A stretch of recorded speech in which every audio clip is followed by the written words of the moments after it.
Bismillahirrahmanirrahim. Assalamualaikum warahmatullahi wabarakatuh. Waalaikumsalam warahmatullahi Alhamdulillahirabbil alamin. Allahumma shalli ala Muhammad.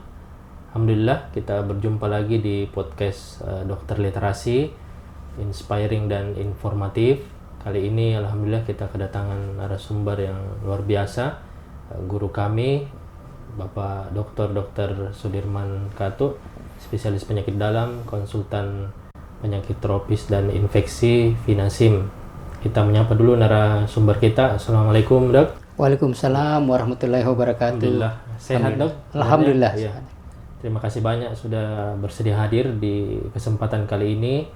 Insya Allah kita akan membahas tema yang mudah-mudahan bisa bermanfaat untuk masyarakat di Kota Makassar khususnya dan Indonesia pada umumnya, Dok.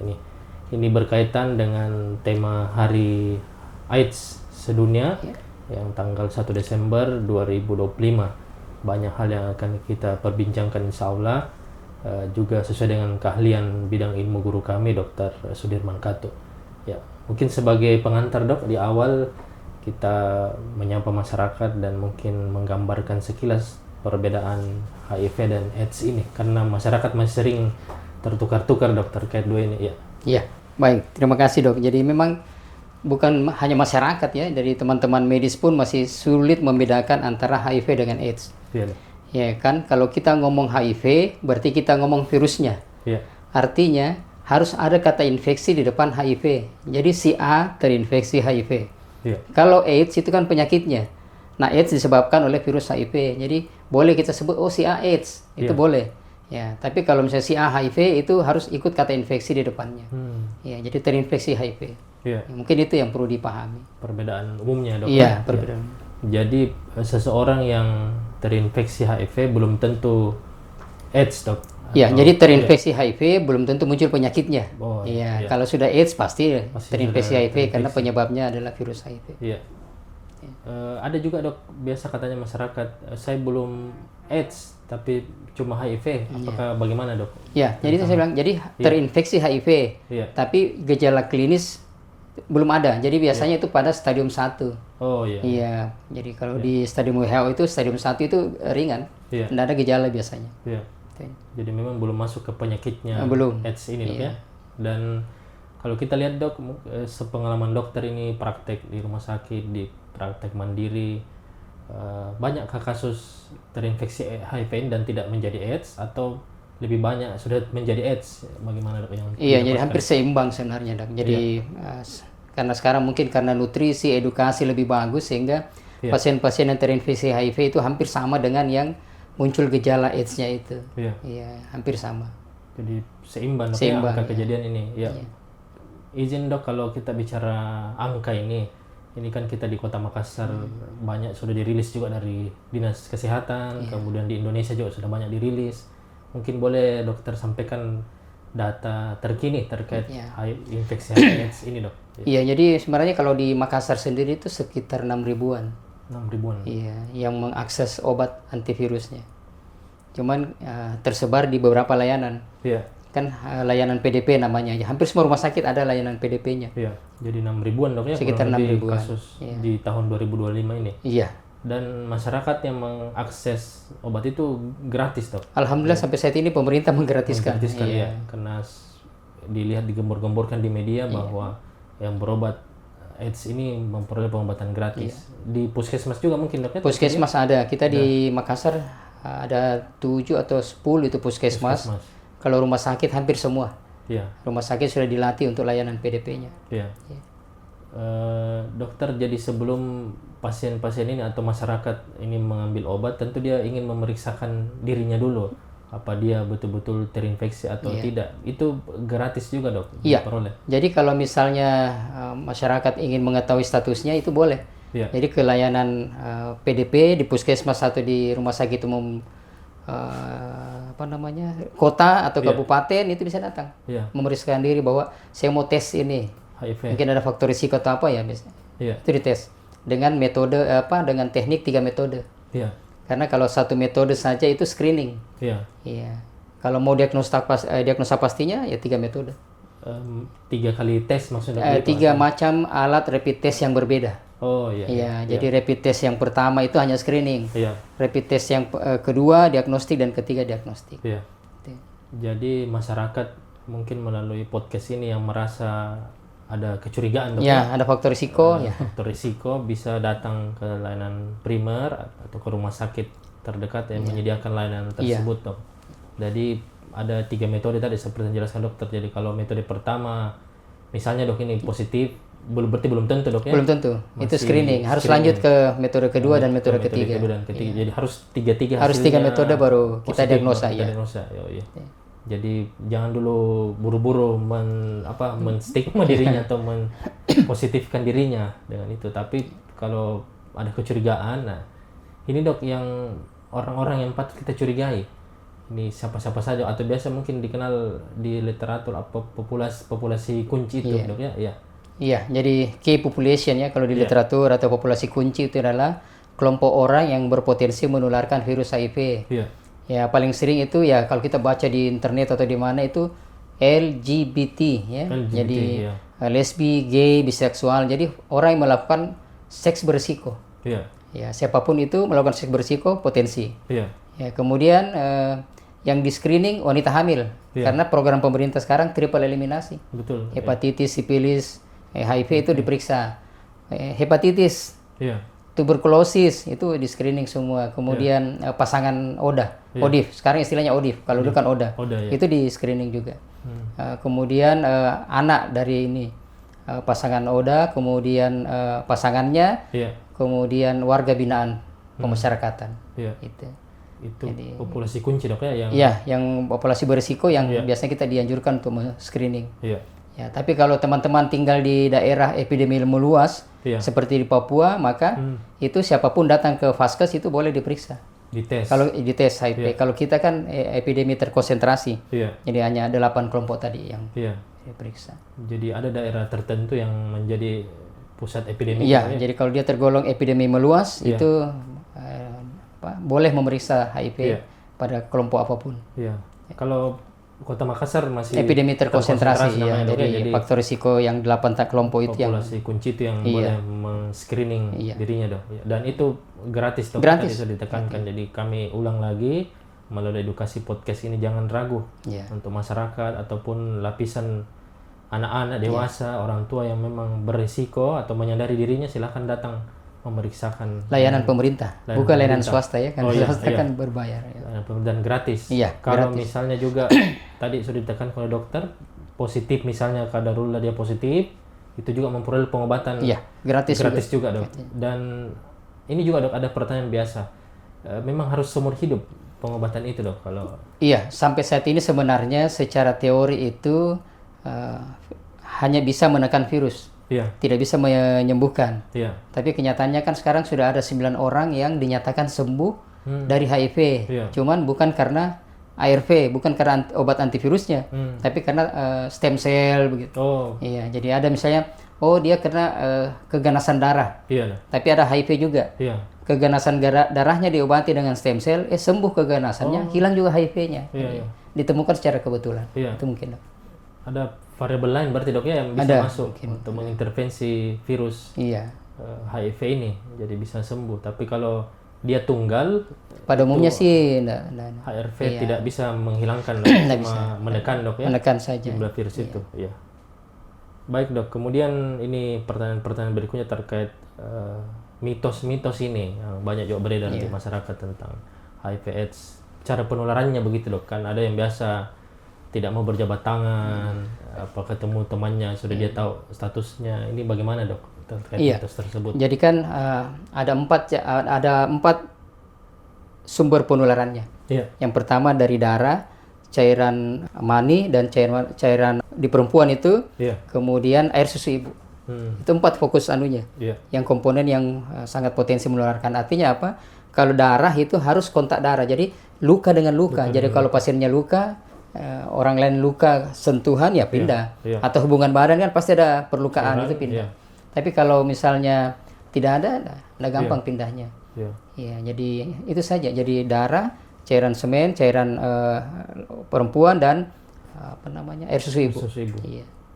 Kalau air mata, keringat, air mata, keringat tidak ada. Sejauh ini. Ya, air mata, keringat, kencing, feses itu tidak menularkan. Tapi perlu diingat, kalau air mata ada darahnya, keringat bercampur dengan darah, maka komponen darah itu yang menularkan, bukan keringat dan anunya. Jadi ini sangat penting untuk ditahu masyarakat. Tidak usah ragu, misalnya jabat tangan, tidak ada luka, tidak ada darah ya. Tidak menular udara juga. Kadang-kadang, aduh, saya takut serumah nanti menular udara. Iya. Ini kadang juga banyak. Jangankan serumah, seranjang pun tidak menular. Yang penting tidak melakukan faktor risiko. Kegiatan yang berisiko. Ini perlu memang diketahui secara umum oleh masyarakat agar tidak muncul stigma-stigma itu, Dok ya. Terkait stigma, Dok, mungkin yang berkembang di beberapa pekan atau bulan atau tahun terakhir, apa yang paling menyudutkan ini, Dok, terkait stigma? Iya, kalau stigma kan ada stigma dari diri pasien sendiri, ada stigma dari tenaga kesehatan, ada stigma dari keluarga. Jadi macam-macam stigma. Dan memang stigma ini kan di otak. Di sensasi pikiran kita, sehingga terkadang kan teman-teman pasien sendiri juga menstigma dirinya sendiri. Saya jangan mendekat sama ini, nanti saya menularkan. Kadang menstigma sehingga mereka sendiri yang berpotensi menjadi depresi dan sebagainya. Yang kedua, stigma dari tenaga kesehatan. Beberapa layanan dulu tidak mau merawat pasien HIV. Pasti ada positif, rujuk. Rujuk ke rumah sakit Wahidin misalnya, seperti itu. Sekarang kan tidak lagi. Semua rumah sakit. Malah di kami itu kita mengajarkan teman-teman di rumah sakit Wahidin, dimanapun itu pasien HIV boleh dirawat. Kalau dulu kan ruang perawatan khusus ya.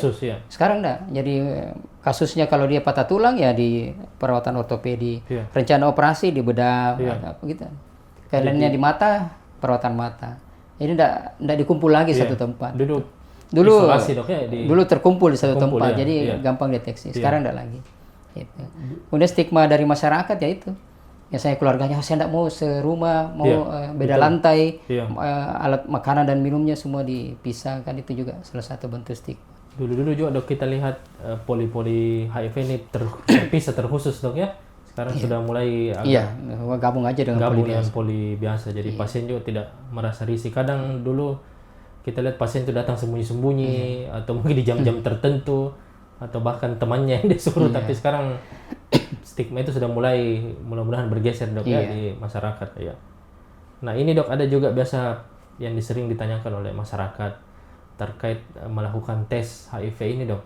Kadang kan dia tes satu kali, tes pertamanya negatif. Itu kapan dia, misalnya dia ini populasi kunci, kapan dia bisa lagi melakukan tes kedua? Adakah waktu yang terbaik atau bagaimana? Iya, Dok. Jadi kalau dulu itu hari ini tes, maka sebulan berikut dites ulang kalau ada faktor risiko. Atau 3 bulan berikut dites ulang kalau tidak ada faktor risiko. Tapi sekarang dengan pakai regen generasi ketiga dan keempat itu berbeda. Hari ini tes, 14 hari berikut dites ulang. Boleh tes lagi? Iya, tes ulang. Dan itu berjalan sekarang. Ada faktor risiko atau tidak ada faktor risiko? Ada faktor risiko, tidak ada risiko, tes 14 hari tes. 2 pekan tes. 2 pekan setelah. Negatif lagi? Kalau negatif lagi berarti negatif. 2 minggunya tes lagi? Tidak. Kalau yang ketiga? Kalau sudah negatif. Kecuali hasilnya 14 hari berikut hasilnya indeterminate. Sekarang kan istilahnya inkonklusif. Jadi kalau hasil hari ini inkonklusif, 14 hari berikut inkonklusif, berarti kita bisa buat kesimpulan hasilnya negatif. Harus positif 3 baru bisa. Itu, Dok. Jadi penting juga diketahui oleh masyarakat bahwa ada waktu yang berubah, Dok, ya. 2 pekan. 14 hari. Jadi ya ini kalau bahasa Makassarnya dumba-dumba fase itu bagi orang yang punya faktor risiko. 2 pekan ini kayak setahun mungkin, Dok, menunggu hasilnya ya. Ada biasa juga, Dok, yang menawarkan cepat tes. Adakah tes yang lebih cepat? Sudah itu RDT itu tes lebih cepat. Di luar negeri itu ada oral check. Jadi tidak ada intervensi ambil darah. Oral check itu di swab, model swab di rongga mulut kemudian diperiksa. Itu di luar negeri ada. Di Thailand, di Belanda. Tapi 2 pekan juga, Dok, hasilnya? Tidak, itu hasilnya keluar kemudian sama, pengulangannya juga sama. Berarti lebih cepat dari 14 hari hasilnya? Tidak, maksudnya 14 hari itu kan rentang waktu tes keduanya. Bukan untuk dia keluar langsung hari itu juga? Iya, kalau oral check langsung. Begitu keluar hasilnya, mau diulang lagi terserah. Berarti tadi, Dok, yang tes RDT itu hasilnya juga RDT langsung keluar. itu hitungan menit. Oh, jadi langsung begitu keluar juga. seperti obat tetes itu. Strip itu yang darah itu Iya. ya, langsung keluar juga. Coba. Jadi pasien langsung tahu. Langsung dari tahu. alat itu hasilnya ya.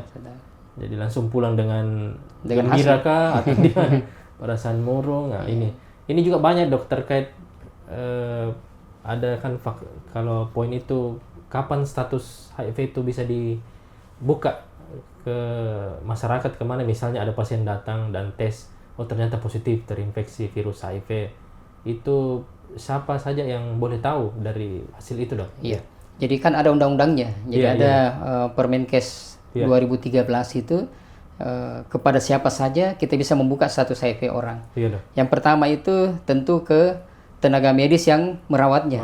Iya, jadi misalnya saya merawat pasien HIV, mau rencana tindakan operasi, boleh saya buka status HIV-nya ke yang akan operasi. Tapi saya tidak boleh membuka meskipun dia dokter kalau dia tidak menangani. Nah, itu salah satu. Jadi tidak semua dokter boleh. Jadi jadi satu. Yang kedua, pasangannya. Sekarang itu notifikasi pasangan jalan. Kalau ada pasien A positif, maka pasangannya wajib mengetahui statusnya. Jadi biasanya pasangan kita sampaikan untuk diperiksa. Jadi mau tidak mau, misalnya suaminya bilang, tidak usah kasih tahu istri saya, tapi dokter tetap wajib harus notifikasi pasangan itu harus kita sampaikan ke pasangan. Wajib supaya tidak bertambah penularan. Yang ketiga itu adalah pemerintah. Karena di sistem itu kan kita punya sistem informasi HIV/AIDS namanya SIHA. SIHA 2.0 itu semua orang yang dites HIV positif itu biasanya datanya ada di situ. Ya, tapi tidak semua orang bisa akses. Hanya yang layanan PDP saja yang punya akses untuk itu.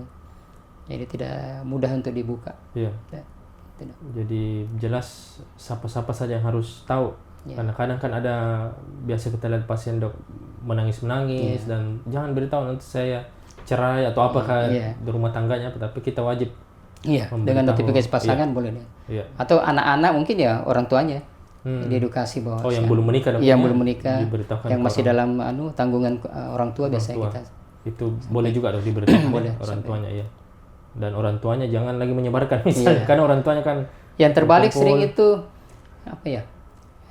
keluarga pasien yang justru tidak memberitahu ke pasien.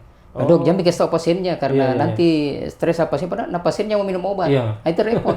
Jadi memang harus edukasi pasien bahwa kita harus siap menerima ini penyakitnya dan minum obat. Itu bagus hasilnya, kalau minum obat sih lumayan. Baik dok. Ini juga dok masih di poin ini menarik terkait kalau ada pasangan suami istri salah satunya positif dan diberitahukan ke istrinya misalnya bahwa suaminya ini positif, apa dia masih tetap bisa berlanjut misalnya hubungan suami istri dan punya anak, itu bagaimana dok? Iya. Jadi sampai sekarang ini sudah ada beberapa pasien kami itu yang kita sudah izinkan menikah. Dan alhamdulillah pasangannya negatif, anaknya negatif. Jadi sekarang, apalagi sekarang di era istilahnya kita di layanan itu U equal U, undetectable sama dengan untransmittable, tidak terdeteksi, tidak menularkan. Jadi kalau viral load-nya kan ada program sekarang itu pemeriksaan viral load kadar virus itu kalau tidak terdeteksi maka potensi penularannya kecil. Sehingga beberapa pasien itu sudah menikah pasangannya negatif, anaknya negatif karena prinsip itu.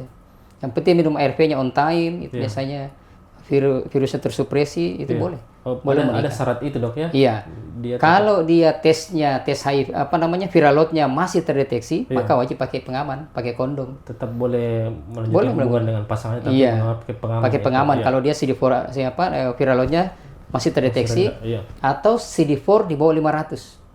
Nah, itu masih potensi menularkan. Tapi kalau CD4-nya di atas 500, viral load tidak terdeteksi, banyak sih yang sudah program anak kedua, ketiga, alhamdulillah negatif. Anaknya alhamdulillah negatif. Negatif. Dok. Jadi ini penting juga diketahui oleh masyarakat kita, dan kalau tidak mau ribet ya datanglah konsultasi ke dokter ahlinya itu, karena siapa tahu lewat podcast ini langsung disimpulkan boleh saya berhubungan tapi belum tes darah, belum berobat. Nah, ini jadi segera saja ke dokter ahli penyakit dalam, terutama konsultan tropis infeksi dok ya, untuk mengkonsultasikan apa yang harus diperiksa dan minum obatnya supaya bisa harmonis kembali rumah tangganya. Kan ini yang rawan memang seperti ini dok, apalagi kalau kita lihat data di tahun 2025 ini angka perceraian itu tinggi sekali di Kota Makassar, dan mungkin salah satu penyebabnya adalah penyakit ini dok. Baik dok, kemudian titik fokus berikutnya ini terkait salah satu dari populasi kunci tadi dok, terkait LGBT itu. Nah ini mungkin yang menjadi ruang kita di sesi terakhir podcast ini. Bagaimana perkembangan yang dokter lihat ini terkait komunitas ini dok? Iya, jadi memang yang paling banyak saat ini adalah teman-teman di kelompok lelaki seks lelaki. Iya. Atau yang istilah literaturnya MSM ya, men sex to have men. Iya. Ya, jadi sebenarnya kalau kita ngomong faktor risiko seksual, semua melakukan anal seks. Iya. Ya, cuman kalau teman-teman di populasi LSL itu aktivitas seksual utamanya memang anal seks. Beda kalau yang pasangan non LSL. Biasanya kan aktivitas anal seksnya itu hanya sebagai selingan. Yeah. Kan dua hal yang berbeda. Selingan dan utama itu tentu dampaknya akan berbeda. Sehingga faktor risiko teman-teman yang melaksanakan yang beraktivitas anal seks itu jauh lebih tinggi. Karena anus itu rapuh dia. Rapuh, pembuluh darah banyak. Jadi potensi untuk luka itu lebih besar dibanding kalau yang jalur resminya. Itu dok. Jadi apa biasa istilahnya dok? Biseksual adakah cocok istilah itu? Boleh. Jadi misalnya istilahnya kami itu ACDC dua-dua bisa. Ya, lubang depan, lubang belakang bisa. Kadang dia sudah berumah tangga, tapi ada lagi misalnya selingkuhannya, tapi laki-laki. Bisa jadi. Ini mungkin faktor risikonya agak lebih rendah dibanding tadi dok ya, yang memang tunggal untuk anal itu ya. Atau biasa istilahnya di masyarakat bilang main pedang-pedang istilahnya itu ada. Ya kan kalau di populasi LSL itu kan kita kenal dua kelompok. Ya, ada kelompok T, ada kelompok B. Jadi top or bottom lah biasanya. Jadi ada kelompok top itu dia yang memasukkan, kalau bottom dia yang dimasuki. Ya, istilahnya anak sekarang itu buti ya. Buti itu ya. Gitu. Ya. Dan biasa ada memang ciri khas mencolok dong ya dari tapi kan mereka juga bisa menyimpan tampilan-tampilan. Jadi kalau dilihat sekilas belum, nanti diajak ngobrol, diajak apa biasanya muncul dengan sendirinya bahwa ini kemungkinan besar. Ini. Dan itu mengagetkan dok, karena data di Makassar dok ya, Sulawesi Selatan itu memang LSL ini yang menjadi tertinggi dari populasi kunci itu. Ini kalau kita lihat dok, apa faktor yang menyebabkan kan normalnya laki-laki suka sama perempuan atau Adam dengan Hawa, ini faktor apa kira-kira dok yang menyebabkan? Jadi ya ini yang sampai sekarang sebenarnya belum ada teori yang bisa menjelaskan kenapa ini ada orang yang suka yang itu. Jadi belum ada. Semua berteori, berasumsi bahwa ini. Jadi salah satu yang paling sering adalah faktor sensasi, pergaulan. Jadi coba-coba awalnya, lama-lama keterusan. Itu bedanya. Padahal kan kalau dari sisi agama manapun tidak ada yang mengizinkan. Itu. Jadi ini penting juga untuk ibu-ibu atau para orang tua dok ya, mengedukasi, menjaga baik-baik anak-anak kita, karena dulu kan dibilang jaga anak perempuan, tapi sekarang juga suruh laki-laki juga harus dikontrol. Karena jadi kan kadang itu kalau ada teman anak-anak datang ke rumah yang beda jenis kelamin kan kita biasanya jaga ketat. Kalau dia sama jenis kelaminnya biasanya agak bebas sedikit kita izinkan, padahal itu juga sangat rawan. Jadi siapapun itu kalau bukan anggota keluarga perlu hati-hati. Harus tingkat kewaspadaan. Harus sama. Baik anak perempuan, anak laki-laki, tingkat kewaspadaannya harus sama. Itulah. Dulu aman kan terima kos putri, aman. Ini sekarang terima kos putra. Ternyata sarangnya di situ, ini yang sangat berbahaya dok. Jadi patutnya para orang tua mungkin melalui edukasi podcast ini mengontrol, apalagi kasihan banyak kalau mahasiswa kita dong dari kampung kemudian sekolah ke kota. Nah ini melihat kehidupan kota, coba-coba tadi dok ya, faktor itu coba-coba. Kadang juga ada biasa bilang rasa nyaman, kadang ada juga saya temui itu dok. Ada juga biasa faktor bilang dok, dia sebenarnya tidak suka laki-laki tapi dikecewakan oleh perempuan, habis apakah pacaran putus, masih begitu, larilah ke rasa nyaman itu. Ada yang lebih ekstrim lagi, merasa dirinya reinkarnasi. Saya ini dok sebenarnya perempuan, cuman saya lahirnya laki-laki. Ada yang begitu. Ada. Reinkarnasi. Jadi untuk menyikapi itu dok, memang orang tua harus menyadarkan bahwa jadi memang harus kembali ke agama sebenarnya. Cuman kan itu karena kalau kita kembali ke pedoman PPDGJ ya, pedoman untuk gangguan jiwa. Ya. Dulu hanya PPDGJ 1 mengatakan bahwa itu ODGJ, gangguan jiwa. Tapi setelah PPDGJ 2 sampai sekarang itu ODMK, orang dengan masalah kesehatan saja. Jadi sudah tidak dianggap lagi gangguan jiwa. Malah saya lihat katanya di beberapa negara sudah dikeluarkan itu dokter dari. Iya sudah ini maka di pedoman gangguan jiwa berubah. Pedomannya berubah. Dan muncullah itu apalagi komunitas pelangi ataupun simbol-simbol itu. Iya banyak. Jadi misalnya teman-teman yang profesinya sebagai PSK ada organisasinya. Teman-teman yang positif HIV perempuan saja ada organisasinya sendiri. Lesbi, gay itu ada organisasinya sendiri. Masing-masing punya organisasi. Ada nama-nama organisasinya yang tercatat. Iya dok. Dan dari semua tantangan itu ada target dari WHO katanya 2030 dok ya, menekankan target untuk bukan berarti virusnya mungkin hilang tapi ada pengontrolan bagaimana dok di 2030. Iya, jadi kan dulu 2015 itu Trisero namanya. Jadi pokoknya semua 0 kasus baru, 0 kasus infeksi, 0 kasus diskriminasi, 0 kasus kematian. Tapi sekarang berubah ke 2020 itu 19. Jadi 90 kasus baru, 90 dapat obat, 90 tersupresi. Kalau sekarang 95. Targetnya 95% itu diagnosa HIV wajib mendapatkan obat. 90% itu wajib viral load tersupresi. Jadi memang sekarang sudah mulai bergeser. Nggak tahu ke depannya. Ya, tapi kalau melihat trennya ini sepertinya kita mundur lagi pesimis untuk mencapai itu karena pertama beberapa kelompok pasien itu tidak terdata di layanan. Misalnya, dia terdiagnosa HIV, tapi ambil obatnya, beli obatnya di luar negeri. Nah, itu tidak bisa kita apa-apain. Itu memang haknya dia. Itu. Yang tadi itu dok ya tidak terdata di SIHA, tidak masuk karena dia tidak dapat obat program. Tidak mau dia. Ada juga kasus gitu dok ya? Ada yang cuma beli tahu dirinya positif. Tahu positif, pesannya di India, di Thailand. Ini perlu juga edukasi masyarakat bahwa dokter ini mengedukasi untuk membantu kita kualitas hidupnya lebih bagus. Jadi berterus terang kami juga butuh berterus terang lah kepada para medis untuk pengobatan bersama dok ya. Itu merupakan tantangan dokter. Tantangan terberat mungkin apa dok yang dokter rasakan? Kepatuhan minum obat itu tantangan berat karena tidak bisa kita kontrol. Jadi kadang pasien saya tiap hari minum obat dok, padahal dia minum obatnya yang harusnya jam 9 tank terus, besoknya jam 10, lusa 9.30. Jadi itu tantangannya.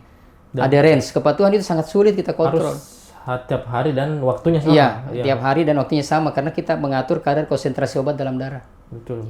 Iya. Ada juga pernah kasus dok, dia ambil obat tapi ternyata bagi dengan anunya, bagi dua dengan temannya. Jadi ada sih dia datang. Ini obatnya diambil per bulan atau? Jadi kalau obat gratis itu, kalau dulu zaman obat susah memang sebulan. Sekarang sudah berlaku MMD namanya, multimon drug. Jadi satu pasien bisa diberikan sampai 3 bulan obatnya. Oh, jadi jangka waktu lama dia diberikan. Berarti misalnya tablet dok, 90 biji dia. Jadi jangan dibagi ke nggak boleh, masing-masing kalau itu kadang kan sama tadi saya bilang tidak terdaftar di SIHA. Tapi minum obat bisa saja. Dan itu biasanya pasangannya akan berbohong bahwa obat saya hilang atau apa. Itu ketahuan karena kita deteksi jumlah pil. Datang berobat, sisa berapa obatnya? Kenapa sisa begini? Nah, ini masih lama nih kadang kita kejar dia kenapa? Karena dia memberikan ke orang lain. Itu juga. Dia sembuh dulu. Iya dok. Ini kemudian menarik juga dok, mungkin sebagai pesan juga untuk masyarakat bahwa tolong membantu para tenaga medis, dokter-dokter, niat dokter atau para medis lainnya betul-betul tulus dok untuk membantu mengobati para penderita terinfeksi virus HIV atau sudah jatuh kepada AIDS. Jadi kita juga perlu bantuan dari masyarakat untuk mensupport program ini dok ya. Bukan berarti juga kadang juga kita terima ancaman mungkin dok. Ada mungkin yang dokter dapatkan seperti itu? Sampai saat ini alhamdulillah belum. Mudah-mudahan sih tidak ada. Karena kadang kan kita dibilang mau menyebarkan ini, padahal mudah-mudahan melalui podcast ini juga masyarakat mendukung proses pengobatan itu dok di masyarakat ya. Terakhir mungkin dok ada closing statement dari dokter. Baik. Jadi sebenarnya untuk pencegahan HIV itu cukup jelas ya. Kalau kita kembali ke agama semuanya jelas. Atau yang kedua, faktor risikonya kan seks berisiko. Ya, jadi kalau tidak bisa menahan apa istilahnya nafsu ya. Kalau di agama kan puasa atau apa. Jadi pokoknya hindari faktor risiko seks berisiko. Itu saja. Ya, kemudian ya sekarang memang narkoba sudah mulai sulit didapatkan. Tapi tetap masih ada juga yang AIDS namanya, pengguna obatnya suntik. Mungkin tuh itu. Kalau di Malaysia itu semua calon pengantin dilakukan tes HIV sebelum menikah. Betul, kalau di kita kan masih himbauan. Kalau di Malaysia itu wajib. Jadi itu wajib dari Kementerian Agamanya. Itu. Malah biasa ada paket apa itu paket menikah di dalamnya itu ada calon pengantin tes HIV itu infeksi HIV. Baik, mungkin terima kasih Dok atas kesempatan waktunya. Mudah-mudahan podcast beberapa menit ini bisa mengedukasi, mengingatkan kita di warning alarm 1 Desember dan tentu saja bukan cuma 1 Desember Dok ya, di hari-hari berikutnya juga sebagai edukasi, dan kita punya niat insya Allah tulus, ikhlas mengedukasi masyarakat, dan masyarakat juga tidak memusuhi para medis, terutama yang disiplin ilmu pengobatan infeksi HIV/AIDS ini Dok ya. Ayo kita bangkit bersama melawan HIV/AIDS ini dan menghindari stigma, sama-sama kita berobat. Insya Allah ada rencana-rencana Allah yang indah, yang lebih baik, baik yang sudah terinfeksi ataupun yang berperilaku berisiko dan masih negatif, tetap masing-masing menjaga diri insya Allah. Baik Dok, terima kasih banyak. Salam dokter literasi, inspiring dan informatif. Assalamualaikum warahmatullahi wabarakatuh. Waalaikumsalam warahmatullahi wabarakatuh.